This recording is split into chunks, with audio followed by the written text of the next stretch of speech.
Kamusta na kaya si Thinking Pinoy, si Taning ika, mga kababayan? Ano na ang ganap? May update na ba sa kanya? Nasaan yung angas niya? Nasaan yung tapang niya noong panahon ni PRRD? Kasi si Thinking Pinoy po ang number one na vlogger noon na tinitingala ng lahat kasi he was projected to be intelligent, di ba? Nag-aaral sa UP, tumigil, nag-aaral yata sa Benguet or sa Baguio, tumigil, ngayon nag-aaral sa London, ewan ko kung nakagraduate na. Maybe I can check his Facebook account, no? Pero ito nga po, yung mga ahas are playing the TP formula. Itong mga tinatawag na double agents. Alam nyo, nung binulgar ko to or nung nagsalita ako na patungkol dito, hindi naman ako ang nauna. Pero nakakatuwa, parang yung mga binulgar ko dati patungkol sa mga ahas at hudas, total mahal na araw ngayon, tanggapin nyo yan, may hudas sa mga Duterte supporters, okay? Hindi lang po ito mga vloggers ha. Teka lang, tingnan ko lang si Thinking Pinoy, baka nag-vlog na siya. Ay. Hindi lang po mga vloggers ang double agent. When you say double agent, kakampi ko natin, pero sekretong kakampi ng kabila. Nagpi-feed ng info, right? Kung ano yung ating mga kung ano yung ating mga hakbangin, baka binlak ako ni Taning, ha? Ba't hindi ko siya makita? Taning, nag-take down ka na ng ano mo, Wala akong makitang ano. Nasaan na yung page ni Thinking Pinoy? Baka binlock niya ako, ha? Pag may time kayo mamaya mga kababayan, kalkalin nyo, ha? Ang ganda, ang kinis. Makinis ang lieg, payan. Ha? Liza Marcos admits to representing Thinking Pinoy sasot before getting dropped. So yung kaso ni Thinking Pinoy noon ay yung law office ni Liza Marcos ang tumatayong, right? Counsel nung nakasuhan si Taning ni Joe Verlorio, I think, no? Ayun, wala talaga. Yung RJ Neto na lang, wala eh. Itong kanyang ano na lang. Wow, he has how many followers? 100,000? Anong update? February yung last post. Alam niyo si Taning mga kababayan ay hindi naman kilalang mayaman, okay? Dali Bear with me. Hindi kilalang mayamang angkan, hindi naman kilalang negosyante. Yung kanyang source of livelihood mga kababayan ay pagba-vlog lang. Ang laki kasi ng channel ni Thinking Pinoy mga kababayan. He has more than 500,000 subscribers on YouTube. Okay? Kung tinuloy-tuloy yan, baka millions na yung followers niya. Yung kanyang page na hindi ko mahanap ngayon, he had 2 million mahigit na followers. At ang banggit nga ni Sas, kasi naging admin si Sas ng page ni Thinking Pinoy, isang live lang daw ni Taning, ay kumikita at nag-degenerate daw ang kanyang Facebook and even siguro YouTube, not so sure if both of the social media platforms ang binanggit ni Sas. Pero sa isang araw na magla-live si Taning, ang kinikita is 200,000. Tumataginting mga kababayan. Kung ako kumikita ng 200,000 sa isang live, my God, baka oras-oras ako magla-live para milyones isang araw agad. Biro mo yun, 2 million followers on Facebook alone, and you have more than 500,000 on YouTube. Maybe kasi nagagawa naman yun no? Simultaneous live on Facebook and YouTube. So, kung kaya mong kumita ng 200K, araw-arawin mo na. Right? Kahit isang beses lang sa isang linggo, buhay na buhay ko. Galing kay Sas yan ha mga kababayan. And si Taning bilang dekalibre, kasi sino naman ang karibal ni Taning noon sa pag-vlog or sa pagiging top 1 vlogger or blogger ng Pilipinas. Ang karibal niya was Mocha, right? Mas malaki naman si Mocha noon. Pero ngayon si Mocha parang hindi na masyadong nagki-criticize sa government, di ba? Hindi masyadong active sa social media or sa vlogging, hindi siya masyadong bumabanat, 'di ba? Dati kasi ano 'yun, eh, staunch ano ba, staunch tuloy? Yeah, kilalang Duterte supporter si Mocha. Oh, si Ate Maharlika may 1 million followers na yata before on Facebook, binura ng Facebook. Si Taning, hindi ko alam kung binura niya, tinake down niya or wala naman ng ginagawa, wala namang up live na ginagawa. Baka binura na niya. Oh, aba ay ang laki ng kinikita mo sa parehong social media, ba't hindi mo pinag-iigi? So sa madaling sabi ba mga kababayan na si Taning ay kumikita ng higit pa sa 200,000 a day? Dahil kung ako kumikita, promise, kung kumikita ako ng 200K, kahit isang live lang ako sa isang linggo, pwede na. Baka nga araw-arawin ko pa. Ako nga, pinipilit ko mag-araw-araw ngayon mag-vlog, no? Na sa paggala ang Principesa.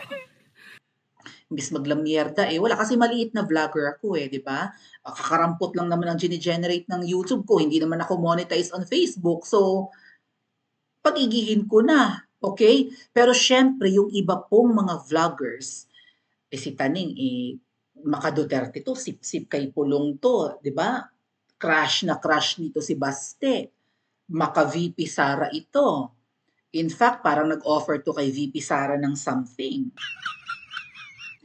Galing yata kay Pebbles yung blind item, if not from SAS, mga kababayan. Anong sabi?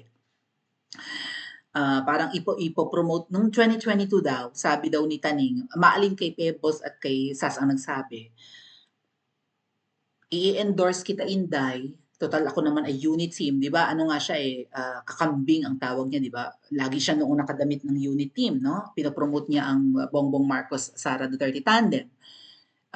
Parang, kumbaga, in-offer niya na ikakampanya ng gusto si VP Sara, pero magbayad na lang pagkatapos pag panalo na. Walang malinaw kung ano ang gustong maging bayad ni Taning, maybe position, maybe pera, basta may in-offer di umano si Taning kay VP Sara na ipopromote niya, ika-campaign niya, i-interviewin niya sa kanyang social media platform. In exchange, yung bayad na lang daw ay pag nanalo na si VP Sara. Hindi pumayag ang ating Vice President sa offer ni Taning. Hindi kaya doon sumama ang kanyang loob? But despite that, nanatiling supporter ni Bongbong Marcos si Taning. Pero ngayon na si Bongbong Marcos 'di ba, nagpa-plummet sa survey, sa trust rating, sa approval rating, baksak, negative na nga raw, si Taning hindi man lang pinagtatanggol si Bongbong Marcos. Kasi ang Cheka, mga kababayan, napagsabihan yata yan ni Ma'am Shi. Huwag ka na nga magsalita ng huwag ka na nga makialam sa politics, mag-stay ka na lang diyan sa abroad, 'di ba? Itago mo na lang ang mga dapat itago kung meron na.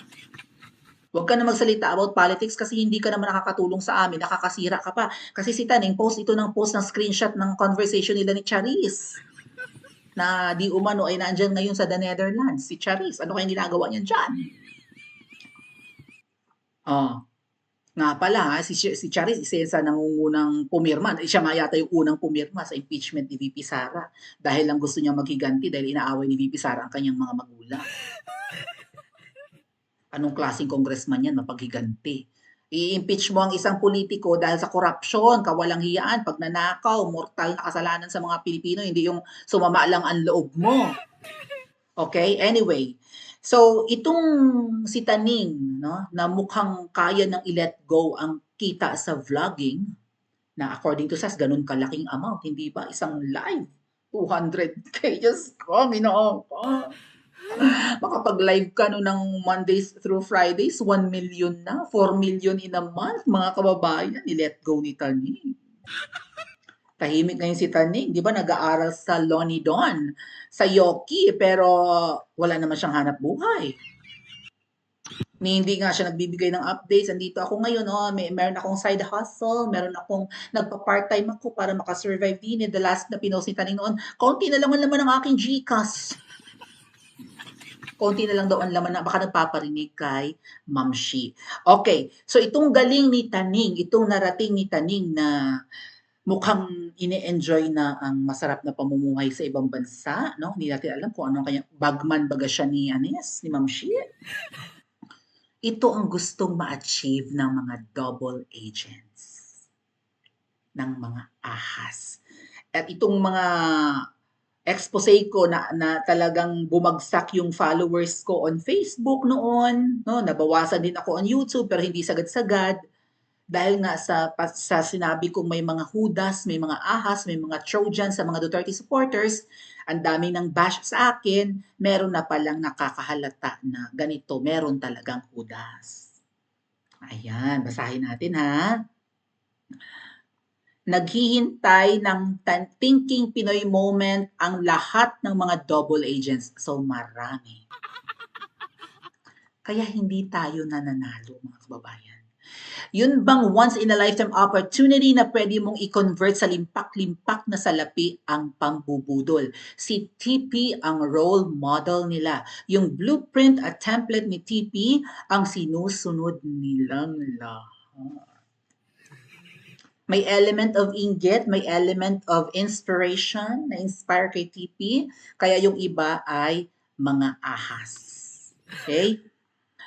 Budol kapalit ng salapi at syempre ang pangalang Duterte ang puhunan nila sa lahat ng ito gagamitin katulad ni Tanino may pagyapos-yapos kay PRRD kulang na lang yapusin din si VP Sara. Gamit na gamit ng mga ahas ang mga Duterte. They are pretending to be DDS, they're pretending to be Duterte supporters, they're pretending to be supporters of our Vice President but the truth is mga mata sila ng kabila. Handang manuklaw. Okay? At syempre, ang pangalang third ang puno na salita ito, mabuhay ang mga double agents. Mabuhay! Oh, ayan. Mabuti na lang may nakakahalata. Uulitin natin mga kababayan. Ang mga double agents, aka mga ahas, aka mga Trojans, hindi lang po vloggers, hindi lang po Duterte supporters na mga kilalang personalidad sa social media. Yung hindi nagvo-vlog, nagpo-post lang, hindi lang po miyembro ng media, no? Mga nagsusulat sa print media, sa mainstream, ganyan. Meron din pong double agent na politiko. Alright? Kasi ahas eh. Traidor eh. May politiko rin na traidor. Meron ding group leader, group members, campaign managers. Ang daming ahas. Bakit sila ahas? Walang pera ang mga Duterte. Ngayong panahon ng kampanyahan, baha ang pera. Yan ang katotohanan. 2019, hindi pa ako vlogger. Was it 2019? Senatorial elections then? Nung nanalo si Bongo at saka si ano? No, 2018. Was it 2018? 19, 20, 20, no. Mga 2018, 2019. Panahon ng kampanyahan noon na tumatakbo si, no. Was it 2016? Maalinman. Sumasama kasi ako before mga kababayan sa mga campaign rallies. Hindi pa ako vlogger, tanda ko yun eh. Maybe that was 2016, panahon ni PRRD. Sumasama ako sa pangangampanya sa isang mayor. At ang bayad sa amin, 500 a day. Mamimigay kayo ng mga leaflets, ganon, flyers, no, di ba? Kasama kayo ng mga politiko kasi gustong-gusto ng mga politiko yun na marami silang kasama eh. Ang bayad sa amin, 500 a day. Sumama lang kami, pagdating ng gabi, perform kami, sayaw-sayaw, kung ano-ano ang pinagagawa namin just to promote those politicians. Nagmi-makeup pa nga kami ng mga politiko eh. Pati yung mga performers nila, mga artista, ganun, mga banda na kakanta, tutugtog, sasayaw sa kanilang rally, kami yun. Kasama kami sa mga nag-aayos, ganyan, nasa backstage, o nakikipag-shake hands sa mga tao, nagdidikit ng mga tarpuli, ng mga namimigay ng mga leaflets, ganyan. 500 a day ang bayad. That was in 2016, kung di ako nagkakamali, if not 2019. Kasi vlogger na yata ako noong 2019. May pera sa kampanyahan. may pera sa eleksyon. Pero kapag Duterte ang sinuportahan mo, walang pera. Ayaw kasi ng mga Duterte ng ganyan. Wala rin silang pera eh. Right? Gusto nila malinis. 'Di ba? Hindi binibili ang boto at suporta natin. Walang pera sa mga Duterte. You think ang PDP Laban naglalabas ng pera para i-promote ng mga vloggers? I don't think so. Right? Kusang loob natin yan na suportahan ang Duterte or PDP Laban plus the two. Pero ang kabila, willing to spend. Okay? Sila ngayon ang nasa pwesto, maraming nananakaw, maraming kaibigang oligarchs, business tycoons, maraming kayang ilabas na pera. At hindi lang mga ensaymada vloggers, mga bulag na mga loyalista or loyalista nga ang kanilang willing bigyan, willing din silang mamingwit sa ating kubol or magtanim ng ahas sa ating kubol. Kayang manilaw yan. Meron ding instances mga kababayan na kumampi ka sa amin para hindi ka namin kasuhan. Kaya nga may bumaliktad na isang akla, di ba? Ang sabi ni Miss Maharlika, yung akla na yon hindi bumaliktad dahil inaaway ng mga DDS vloggers at kung ano-ano man. Kasama na yun, inaway-away siya. Pero yung totoo, niresbakan siya ni babaeng ahas. Yung akla na bumaliktad. Yung maliit na bato in English. English yung maliit na bato, anong tawag doon? Bumaliktad yon kasi kinasuhan. At para iatras yung kaso, alam niyo naman si babaeng ahas, abogada. Nang tatanim kaso nga eh, 'di ba? How much more yung mga mapanirang banat ng aklang balahura ang bunganga. So kinasuhan daw 'yan at para iatras ang kaso, lumipat ka na lang. Lumipat siya. Ngayon ang iba, 'di ba? Huwag kayong lumipat muna, magmanman kayo sa Duterte camp. May mga ahas. Kung yung apostoles nga ni Jesus, may Judas eh. 12 lang sila. Ilan ang mga Duterte supporters? Ilan ang mga known Duterte personalities? Ilan ang mga vloggers na maka-Duterte? Ilan ang mga politiko na maka-Duterte? May mga nasisilaw sa pera sa mga yan. Patibayan ito ng konsyensya mga kababayan. Okay? Kukunin ka sa santong dasalan ng kabila. Santong dasalan with tumataginting na salapi. Yung mga ensaymadang nagtanga-tangahan, you think walang sinusungal-ngal sa bunganga ng mga yan? Nagbubulag-bulagan sila sa pagsamba kay Adik. Na magaling si Adik, nagtatanga-tangahan yung mga ibang vloggers na inidulo natin nung mga nakaraan. Na maka-Duterte tapos naging maka-Marcos, ando na sa kabila. Anti-Duterte na ngayon. 'Di ba? Maka-Duterte yung ibang mga vloggers ni Bongbong Marcos, naging anti-Duterte. Bakit nagtatanga-tangahan yung iba doon? Mga nag-aabugas siya pa. May pera sa kabila. At maraming nasisilaw sa pera. At marami ring kayang sindakin. Okay? Kaya nga mga vloggers ngayon, di ba, pinagbabantaan, kakasuhan dahil mga purveyors of fake news. Baka nga sa mga ibang mga vloggers na yan na nasa Duterte ngayon. Sa bagay, ang technique, wag muna kayong bumaliktad, wag kayong magpalata, magmanman kayo dyan at i-chuchu nyo sa amin ang mga